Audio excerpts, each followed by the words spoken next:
Welcome to my channel all about education and CTET TET की preparation के series में आज हम लेंगे पियाजेस कॉग्निटिव डेवलपमेंट थ्योरी यानी कि पियाजे के संज्ञानात्मक विकास का सिद्धांत। अभी टेट का एग्जाम हुआ और इसमें चाइल्ड डेवलपमेंट एंड पेडागोजी और मैथमेटिक्स का पेपर थोड़ा सा घुमावदार था। तो लर्नर्स हमेशा ध्यान रखिए कि आपके कॉन्सेप्ट्स क्लियर होने चाहिए और वही मैं अपने वीडियो के द्वारा करने की कोशिश कर रही हूँ। So today will talk about Piaget's cognitive development. अगर कॉग्निटिव डेवलपमेंट की बात करें तो it focuses on development and learning theories यानी कि विकास पे और अधिगम सिद्धांतों पे। यहाँ पर पियाजे कहते हैं कि डेवलपमेंट जो है उसका केंद्र होता है लर्नर्स कैपेबिलिटीज यानी कि अधिगमकर्ता की क्षमताएं और उस क्षमताओं के अनुरूप सफलता पाने के लिए वो लर्निंग करती है काम, यानी कि अधिगम के द्वारा ही आप अपनी क्षमताओं के अनुसार अधिगम कर सकते हैं। दिस इज व्हाट द पियाजे focused on and he emphasized on opportunities. उनका कहना था कि किसी भी अनुभव के लिए अपॉर्चुनिटीज देना यानी कि अवसर प्रदान करना बहुत जरूरी है, जिससे कि अधिगम अनुभव होते हैं और ये हमें अधिगम करने के लिए, याद करने के लिए, समझने के लिए जरूरी होता है। तो इसके लिए पियाजे ने दो एक्टिविटीज दी, जो दो एक्टिविटीज आपके सामने लिखी हुई हैं। एक है ऑर्गेनाइजेशन यानी कि प्रबंधन या व्यवस्थापन, दूसरा है आपका अडेप्टेशन यानी कि अनुकूलन, आप किस तरह से एडजस्ट करते हैं। और इसके अंतर्गत दो आती हैं, एक आता है एसिमिलेशन जो है आत्मसातकरण और दूसरा है एकोमोडेशन या समायोजन। तो अगर एक रिएक्शन के भांति देखें तो पहले ऑर्गेनाइजेशन होता है, फिर एसिमिलेशन, फिर एकोमोडेशन। एक वर्ड यहाँ पे आप देख रहे होंगे इक्विलिब्रियम। इक्विलिब्रियम यानी कि संतुलना। अब इक्विलिब्रियम क्या होता है? Organisation and adaptation occur consecutively. Consecutively मतलब एक के बाद एक आता है। Adaptation to the environment is the result of organisation यानी कि जो भी हम अडेप्टेशन या अनुकूलन करते हैं वो हमारे ऑर्गेनाइजेशन के बाद ही आता है। ये कुछ प्रत्यय हैं, कुछ कॉन्सेप्ट्स हैं जो आपको क्लियर होने चाहिए लर्नर्स कि समायोजन क्या होता है, अनुकूलन क्या होता है। सो अनुकूलन जो पियाजे के अनुसार बालकों में वातावरण के साथ समायोजन करने की क्षमता, एडजस्ट करने की क्षमता, एकोमोडेट करने की क्षमता होती है। और आत्मसातकरण होता है जब बच्चा अपने पूर्व ज्ञान का सहारा लेकर नई क्रिया सीखता है, तो इसे आत्मसातकरण कहते हैं। समायोजन क्या होता है? जो भी हमारा पूर्व ज्ञान होता है वो हम या तो यूज कर पाते हैं या यूज नहीं कर पाते हैं।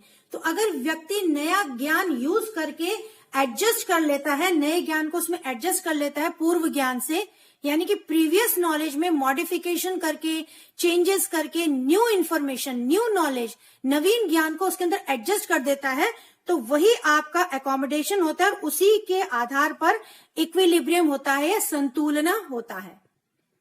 ये जो बात हो रही है कि कहां पर ये सब चेंजेस होते हैं, वो है आपके संज्ञानात्मक लेवल पर जो चेंजेस है वो स्कीमा में होते हैं।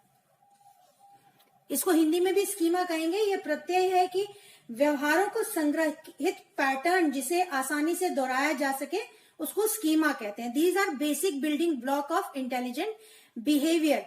These are way of organising knowledge. So according to Piaget, schema is actually the different sensory motor map that the learner constructs around the world, about their world, on their knowledge development. जैसे जैसे ज्ञान मिलता गया उसने वो अपने दिमाग में संरचना तैयार कर ली। A person interacts with outer world and influenced internally. तो स्कीमा आपकी क्या है? स्कीमा एक तरह का आपका ज्ञान की इकाई है। It is the unit of knowledge. ज्ञान की इकाई है, यूनिट ऑफ नॉलेज, या जिसको हम कह सकते हैं basic building block of intelligent behaviour. ये आपका एक संग्रहित पैटर्न है। जैसे कि हर चीज का एक पैटर्न होता है, घर में खाना बनाने का एक पैटर्न होता है, बच्चे का स्कूल का होमवर्क करने का पैटर्न होता है, तो हर चीज का एक स्कीमा होता है। तो स्कीमा क्या हो गया? ये एक ऐसी मानसिक संरचना है जिसका सामान्यकरण किया जा सके, विच कैन बी जनरलाइज्ड। उसको हम जनरलाइजेशन कर सकते हैं। A child schema are constructed through another activity adaptation, that is assimilation and accommodation. तो स्कीमा बदलते रहते हैं, उसमें बदलाव होते रहते हैं। As learning occurs through experiences, the new information is used to enrich or modify the already existing schema, जो पहले से ही स्कीमा है उसमें बदलाव आ सकते हैं। और अगर आप बदलाव कर सकते हैं, मॉडिफाई कर सकते हैं, उसको चेंज कर सकते हैं, तो आप इक्विलिब्रियम की स्थिति को पाते हैं। और अगर आप नहीं कर सकते हैं तो उससे क्या होता है, कॉन्फ्लिक्ट होता है, एक दिमाग में डिस्कशन चलता है, जद्दोजहद चलती है, जिसके कारण डिसइक्विलिब्रियम होता है, असंतुलन होता है। तो इक्विलिब्रियम के लिए अकोमोडेशन बहुत जरूरी है ज्ञान के संबंधित। तो लर्नर्स एडेप्टेशन जो होता है ये जन्मजात होता है, समायोजन करने की प्रवृत्ति। Child has inborn tendency to adjust according to the environment और सराउंडिंग। सो इससे दो सिचुएशन अराइज होती हैं, जैसे कि मैंने बताया, इक्विलिब्रियम और डिसइक्विलिब्रियम। इक्विलिब्रियम में क्या होता है कि संतुलन प्राप्त कर देता है। Child schema can deal with new information through assimilation. जैसे कि हम लोग खाना खाते हैं, खाना तो हम रोटी सब्जी दाल चावल खाते हैं, लेकिन हमारी बॉडी में वो असिमिलेट होता है, उसका आत्मसातकरण होता है और वो खून में तब्दील हो जाता है, यानी कि खून में, ब्लड में चला जाता है। That is assimilation. यानी कि इंफॉर्मेशन को जिस तरह से रिक्वायरमेंट है, जिस तरह से आवश्यक है, उसी तरह से हम उसको करें। तो जब हम ये करते हैं, एसिमिलेट करते हैं, और एसिमिलेट करने के दौरान अगर हम कुछ बदलाव करते हैं, that is pre existing schema की जगह न्यू स्कीमा डाल देते हैं। जो पहले से पूर्व ज्ञान है उसमें हम नया ज्ञान डाल देते हैं। तो उसके लिए हमें अकोमोडेशन की जरूरत होती है, उसके लिए हमें गियर शिफ्ट करनी होती है। शिफ्ट गियर, आपको पता होगा जब गाड़ी चलाते हैं तो हम लोग गियर शिफ्ट करते हैं। खाली रोड मिलती है तो हम लोग 3 गियर 4 गियर में चला लेते हैं, जब भीड़ होती है तो हम लोग 1 में चलाते हैं। तो गियर हम चेंज करते रहते हैं, इसी से हमको संतुलन प्राप्त होता है। This is called as shift gear. And then comes the assimilation. New knowledge fits into the learner's existing knowledge. Pre-existing schema में उसको अंदर आत्मसात किया जाता है।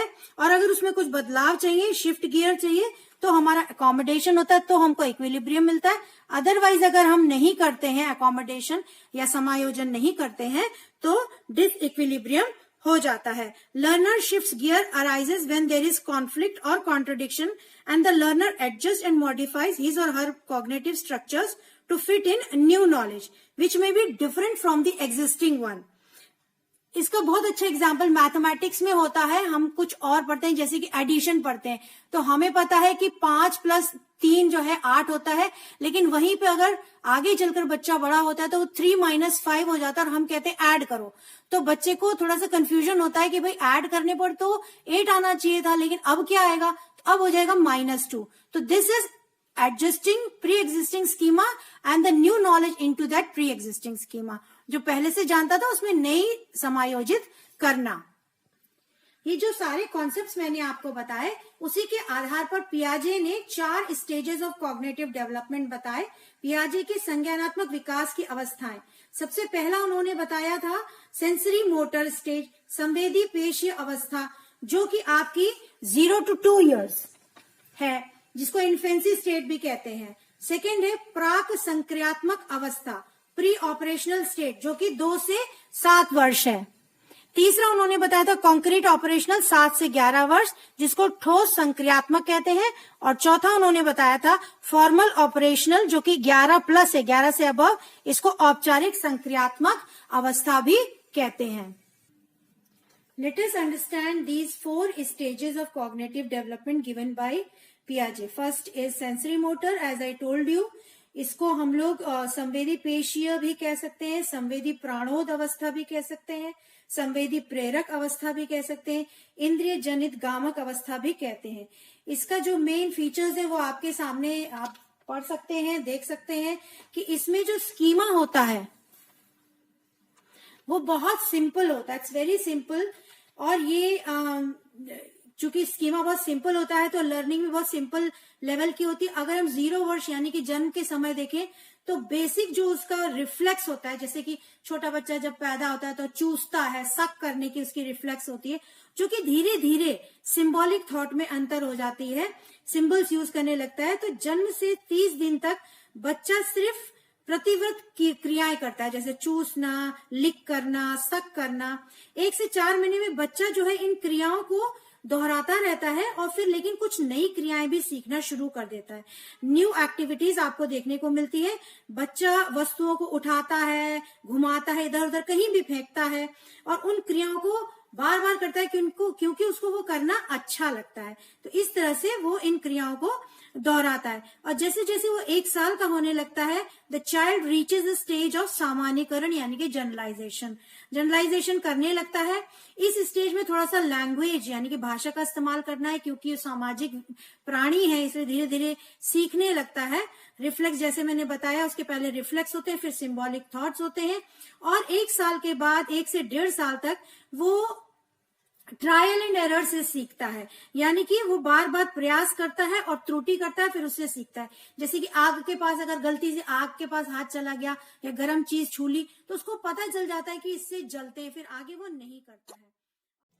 तो पियाजे के अनुसार जो सेंसरी वाला होता है यानी कि संवेदना, यहाँ पे उन्होंने संवेदना से इसको संबंधित करके बताया।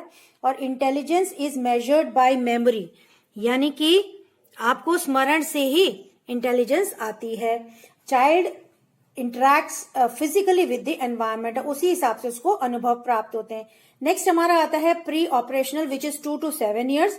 इसमें सिंबॉलिक थिंकिंग होती है, सिंपल इमेजिनेशन, बहुत ही साधारण तरीके की कल्पना शक्ति होती है। जैसे कि बच्चा देखता है पंखा घूम रहा है तो उसको लगता है कि पंखा भी जीवित है, और अपनी बातों को expresses with the words and images, और ईगोसेंट्रिक होता है, आत्म केंद्रित होता है।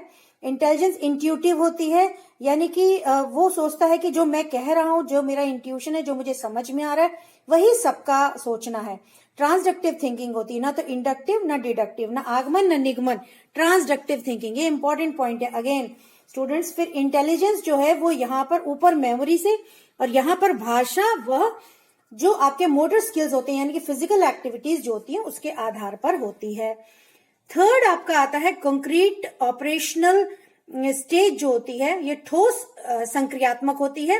यहाँ पर कॉन्सेप्ट्स क्रिएट हो जाते हैं और कॉन्क्रीट सॉल्यूशंस है। कॉन्क्रीट मतलब ये मूर्त से संबंधित है। यहाँ पर जो एक्चुअल में वो सिचुएशंस है, जो एक्चुअल में ऑब्जेक्ट्स हैं, उन्हीं के आधार पर वो रिलेट कर पाता है अपने कॉन्सेप्ट्स को या संप्रत्यय को।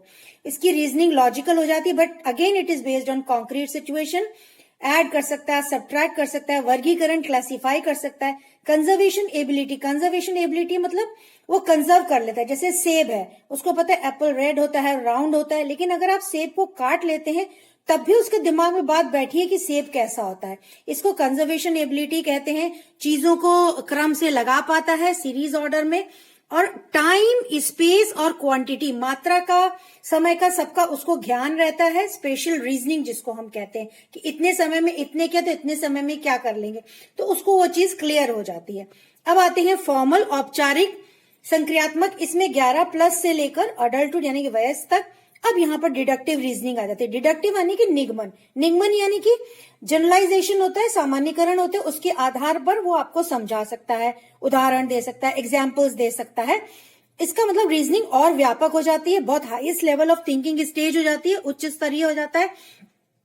और जो उसने एक संप्रत्यय, एक जो भी कॉन्सेप्ट समझा है, जाना है, उसको वो अन्य जगहों पर, अन्य परिस्थितियों में अप्लाई करने की क्षमता रखता है। इतना डेवलपमेंट हो जाता है।